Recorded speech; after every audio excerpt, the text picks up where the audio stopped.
now that we know how to find the area of oblique triangles, those are triangles that don't have a right angle in them, we can actually use this to find all sorts of interesting shapes areas, like parallelograms.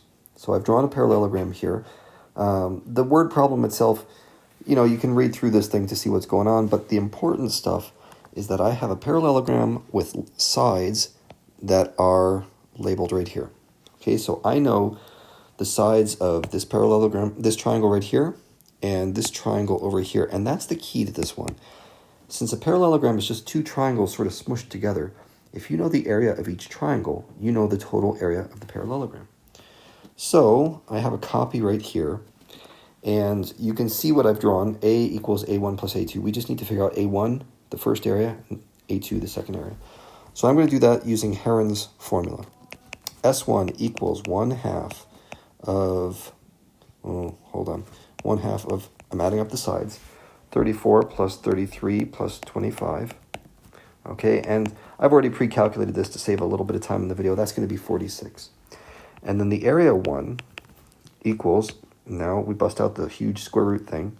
This is going to be 46 times 46 minus 33, 46 minus 34, and 46 minus 25. So that's the semi-perimeter, that's what 46 is, minus each of the sides. You times those all together, times it by 46, square root it. It's this whole song and dance we have to go through. But what you should get when you finish this, and if you want to check to make sure you know what you're doing with calculators, you can punch this in, see if you get the same answer as me. You should get 388.1958, and the decimals keep going. Okay, great. In the same method, you're going to solve A2. Okay, same exact thing, except now we're doing this triangle right here. So your sides are 25, 25, 15. First calculate the semi-perimeter, then go for the area. In that case, you would get something like 178.8636. I think that's what my notes had written down. Okay, so now to figure out the total area, you just add those together. And that gave me